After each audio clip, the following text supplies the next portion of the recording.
22nd of May and it's snowing. You're John. I'm Dave.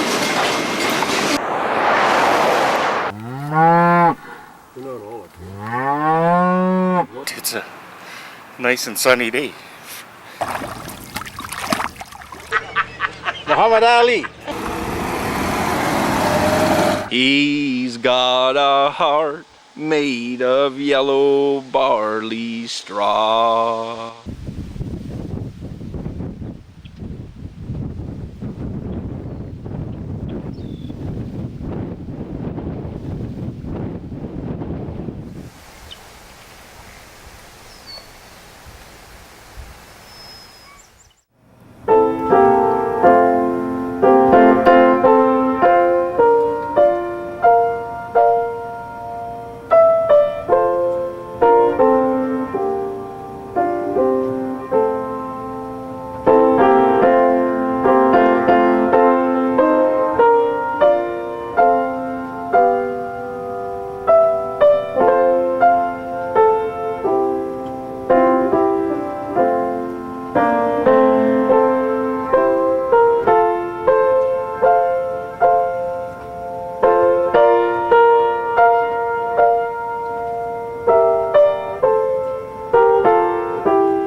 Hi, I'm John. And I'm Dave. We're the hardware guys.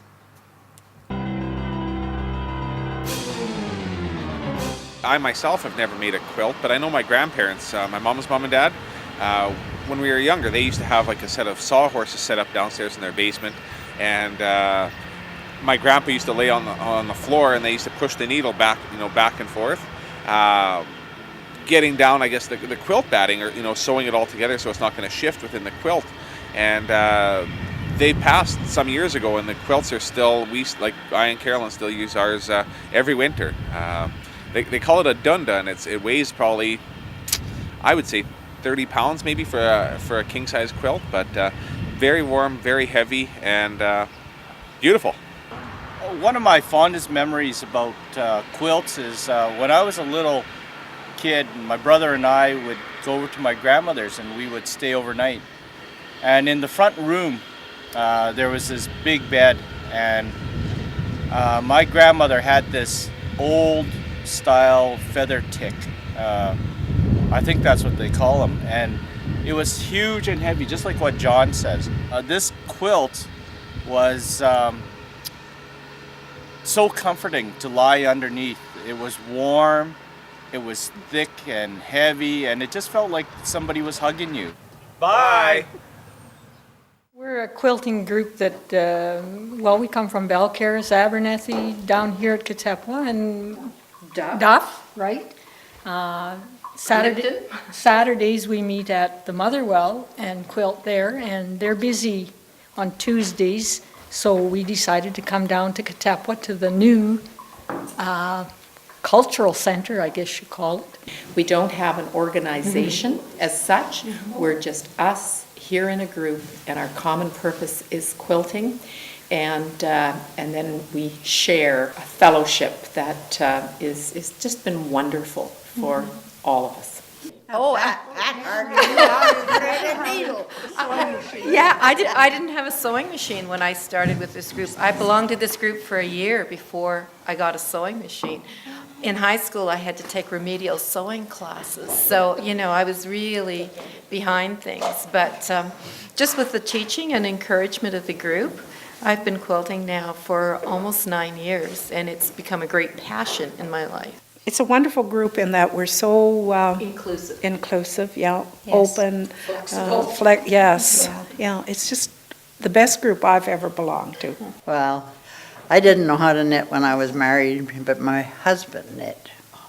But he was a left-handed knitter, and I had quite a problem. He could crochet and knit, and But I could kind of remember my mom knitting, you know, and through trial and error I got going. I learned to sew when I was still at home, likely when I was around 12 years old, and sewed a lot of my own clothes and clothes for my children, for my husband, dance costumes.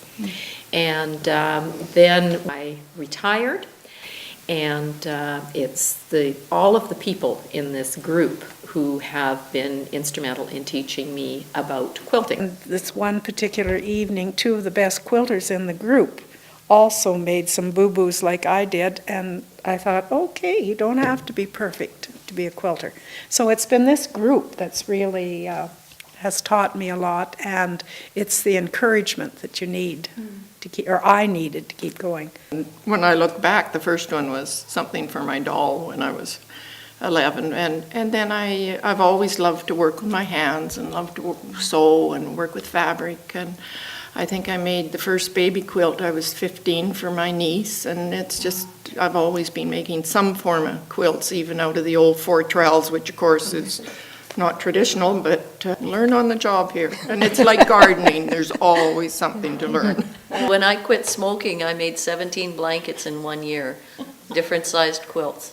Yeah, just to keep my hands busy. And it worked.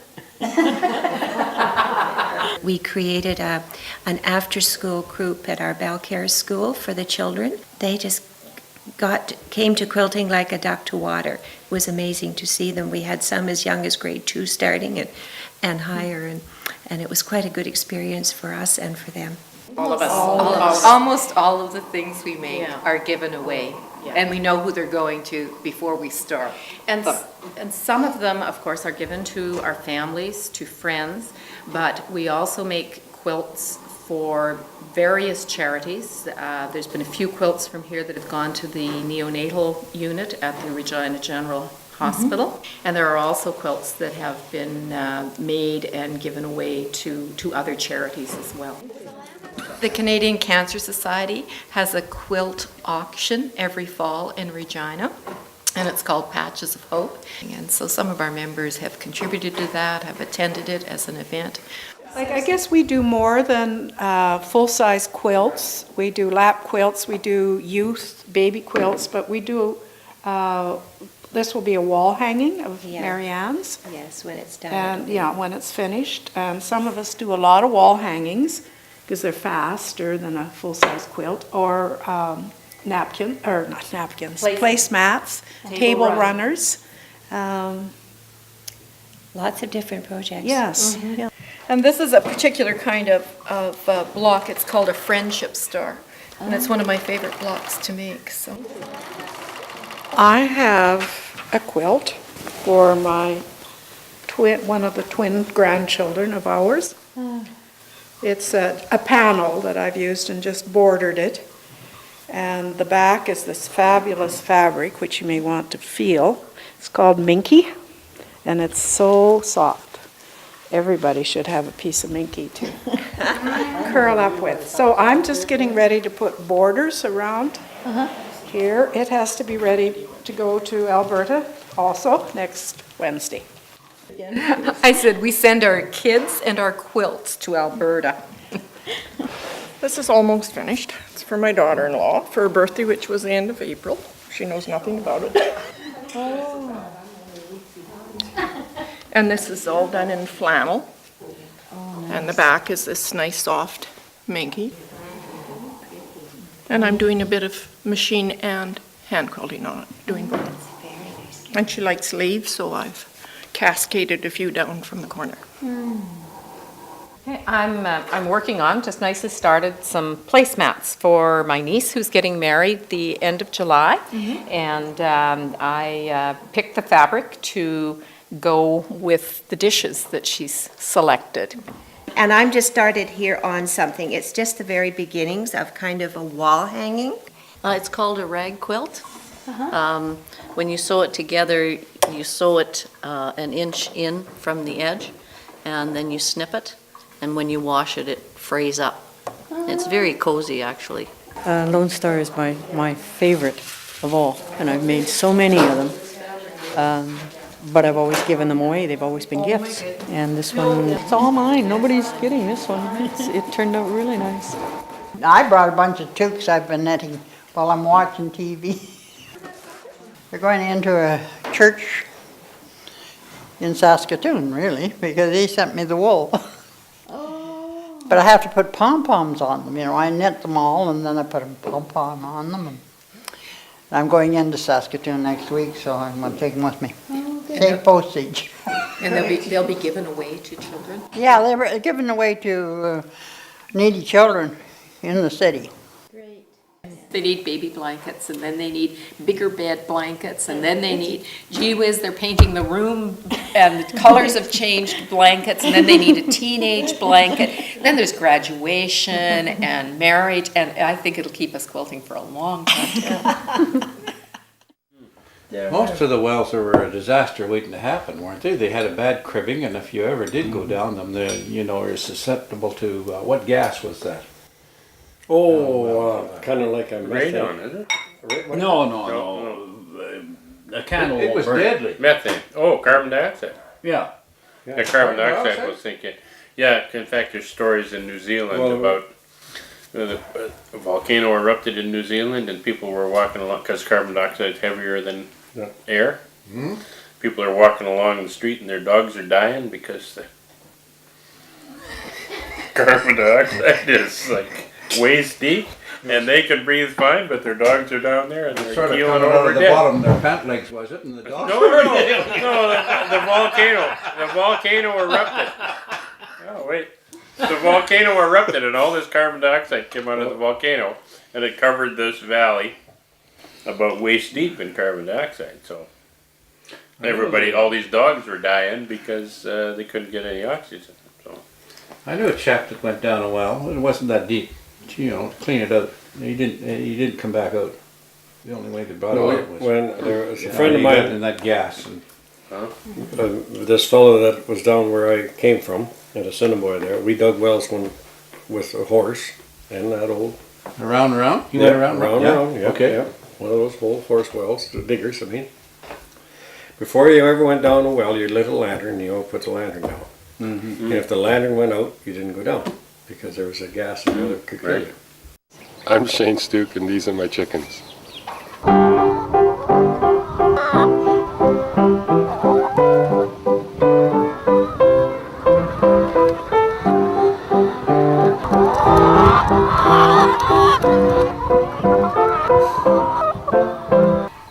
And that's it from the chickens for today.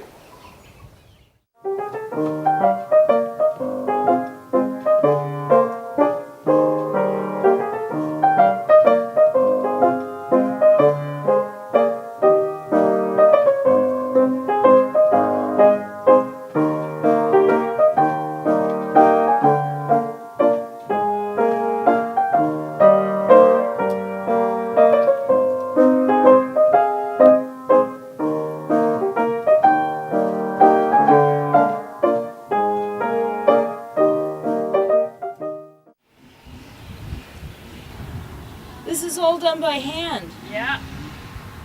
So they're all my work.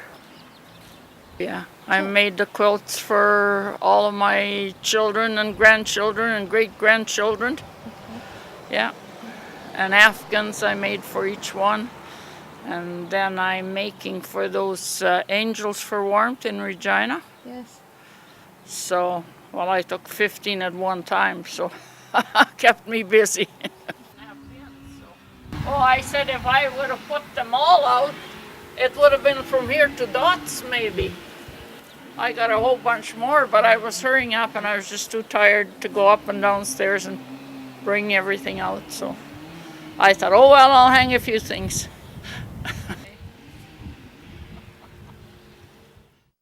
She's our veteran in the group. Annis is 86 years young. I got my birth certificate in with me. I have to carry it for self-defense every once in a while. Annis models aging in a wonderful way for all of us. Yeah.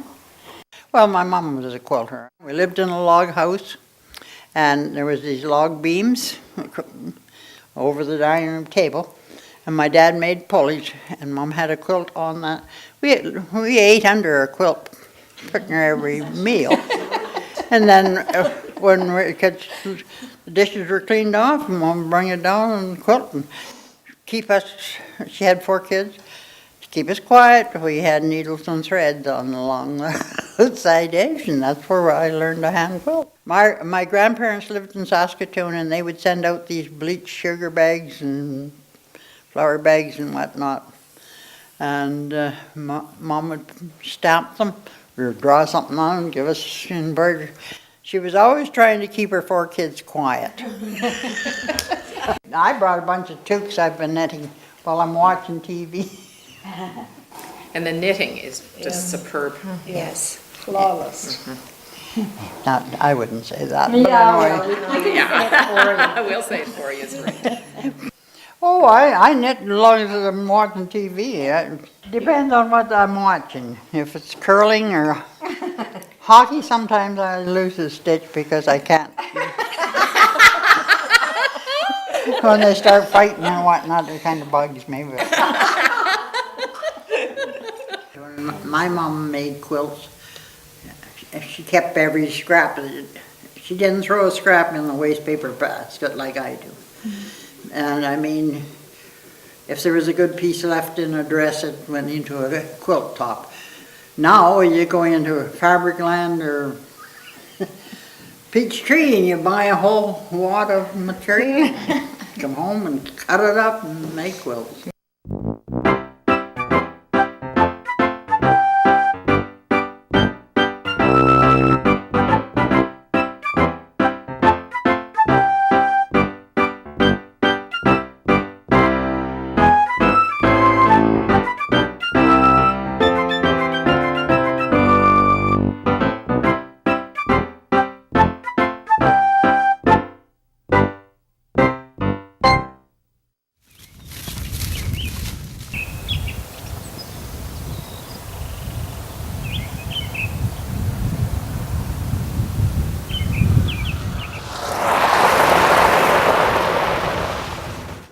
She's looking for a way out.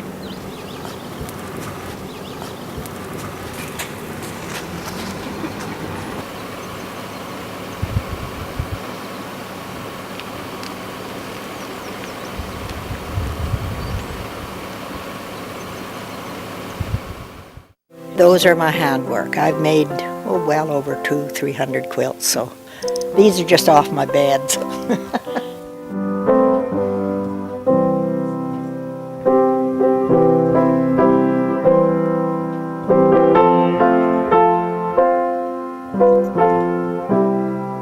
Oh, those are baby quilts that I've made for my great-grandkids when I have them. If they don't hurry up, my fingers will be too stiff and I won't be able to make them.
The quilt.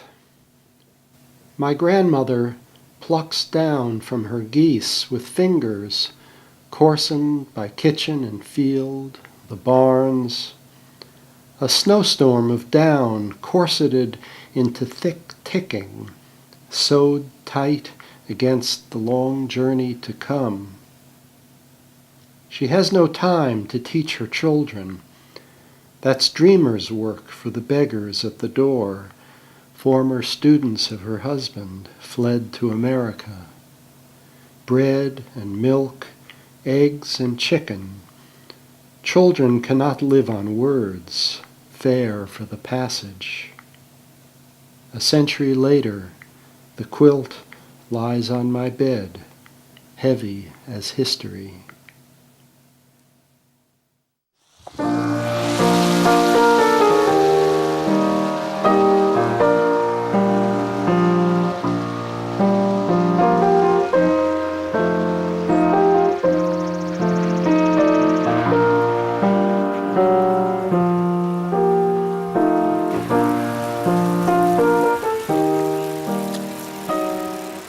Morning, Doc. Well, Another nice day. a little bit of rain. Yeah, that's all right. We need the rain. Most of the gardens are in by now, so good rainfall will help. Then we need some sunshine after this.